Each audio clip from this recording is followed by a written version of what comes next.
I wanted to include this as a story, but I realized this is better off as the question of the week, so I went along with this.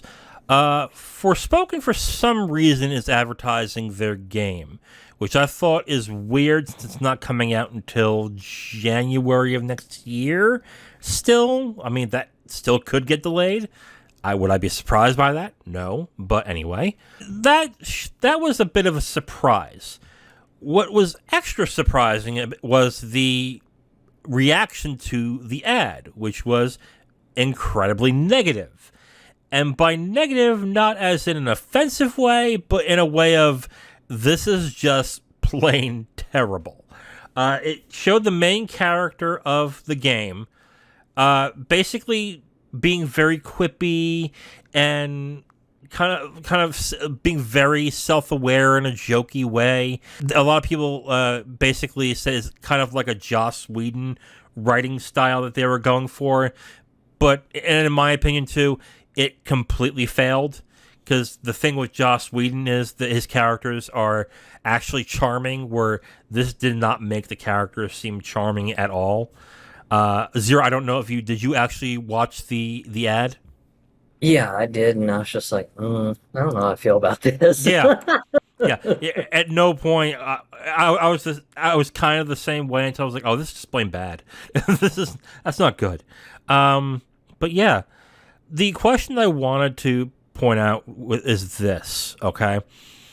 After that ad came by, there was a bit of a discussion going on Twitter, and it basically goes down like this. One person asked this question: do you guys really care if the game has bad writing? Because if the game has good gameplay, does it really matter that the characters, the story, and the dialogue is bad? So I'm going to ask you that question, okay? Will you play a video game if it has bad dialogue, story, or character? I have in the past, so it's more because the game has something else to offer, so like solid gameplay or just it's got a solid hook somewhere else, and story, dialogue, or characters aren't really the main hook for me. So I have done so in the past. I'm drawing a blank on which games that I've done that for, but I can certainly say that in the past I have played games that either the dialogue was terrible, the story was lackluster, the characters were just plain flat and boring. Right. And my thing on it is basically, does it matter to the game? So if it's like, I don't know, if it's a beat 'em up game, who cares at that point? Because you are playing it specifically for the gameplay. Like you basically have a threadbare plot that will let you go from screen to screen and do what you gotta do. That's different.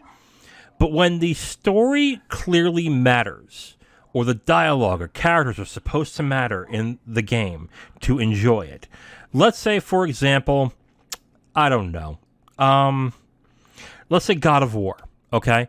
Let's say you were playing God of War, and the dialogue is just awful, okay? Could you enjoy it with just with his gameplay? Sure.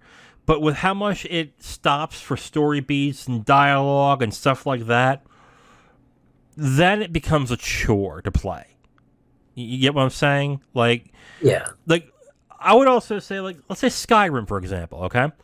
Skyrim, as much as it is popular as a video game, I think anyone could pretty much say that the writing sucks in Skyrim.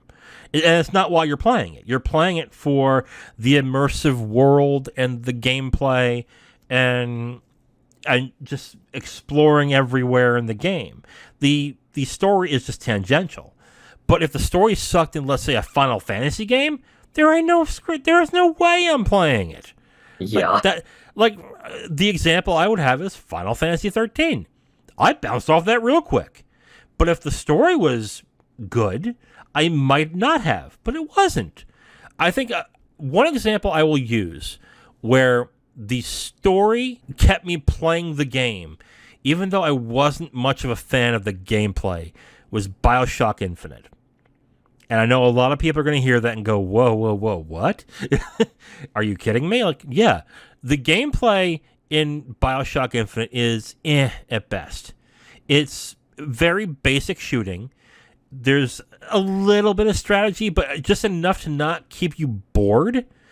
But it's the story and the dialogue and the characters that pushed me through to the end in the game. To where I personally really like the game. But even I have to admit, I kind of suffer through the gameplay to play that.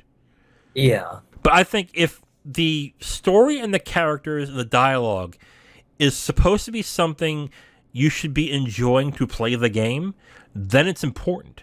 But if it's something that obviously there's no effort put into it, it's not that important, who cares? Like, it is such a minor thing that you shouldn't really pay attention to it, then it doesn't matter. It just depends on the game, is my opinion. That's also kind of another angle that I've heard too, just where a game story is all right, but just maybe just the just this the story might be a little bit of a slog, or the gameplay might not feel great, but I mean, either the world or the characters are engaging enough that you're just like, yeah, you know what, I'll just suffer through it. Not a big deal. Right. Yeah. I mean, I'll even put it this way too, okay? A story can be bad, dialogue can be bad, characters can be bad, and I can still enjoy a game okay. Like, if the gameplay is outstanding, fine. But when it insults your intelligence is when I'm like, okay, what the hell are you doing? Like, if it gets to that point, then, and I can't skip anything, like, if it forces me to watch, then, yeah, at that point, I kind of, like, I might jump off. Like, when Street Fighter 5 came out and they finally had the story mode, like, I played one of those, and I was like, yeah, I ain't playing any of this crap. This is terrible. So, and that essentially jumped me right off of Street Fighter 5, because I wasn't really a big fan of the fighting game, but I was going to give it a chance, but since the single-player content was bad, I was like, all right, forget it, I'm done. And I've never played it since. So, that it may not be important to some games, but if it's so bad it insults your intelligence, that could also be that could be a bad issue too. So that could be a reason something would be jump right off of it. It really depends on, I guess, the gamer too, because I know I hear a bunch of gamers who are like, I just want it to be fun. I don't want it to be art. I don't want it to have a message. I just want to blow shit up and have fun and check out. Which, fine, you can do that. That's not an issue. Like, you can definitely do that with some games. So that depends on them too. So if they literally don't want to pay attention to the story at all, then that's fine too. So yeah, depends on the person, depends on the game. Just the fact that sometimes sometimes we suffer through what may seem like a bad game because there's something else that's a redeeming quality. Right, absolutely.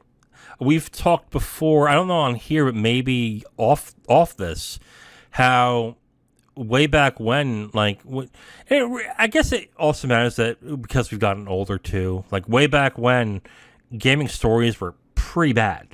I mean, to an extent they still are, in my opinion at least, but gaming stories way back when were really bad too. So you had to go through all that in order to enjoy the game. I think Ninja Gaiden was the first time that I actually somewhat enjoyed a story in a game that I recall. And the rest of them were like, yeah, whatever, they captured the princess, go rescue her, fuck off, go. You know, like, whatever. I guess, like I said, it just really depends on the game. But if they are clearly insulting your intelligence is when I'm like, yeah, I'm going to bounce off this. And I hate the type of people who say, oh, but the story gets good 15, 20 hours in. I don't care. If it's, and I know you feel this way too. Like, I don't care. If it takes me more than 2 hours, like a movie's time, for something to get good, I am not playing it anymore. I'm done. Like, that part of my life is over. I'm done with that. So if you want your game to be played, it better be good right away. Because I'm not going to play give it 10 or 15 hours and it will get good. I don't care. Like, forget it. Yeah, because it can be a little brutal just having to kind of suffer through that much, especially if there's not a guaranteed return. And um, I mean, if it's a little slow to develop, but it's engaging on its way to developing, then yeah, I'll suffer through it a little bit. But yeah, just if it's just a plain un just miserable experience to get to that point where I swear if you just hold on, it just gets good after this moment, then yeah, no way, no how. I'm not gonna stick around for that.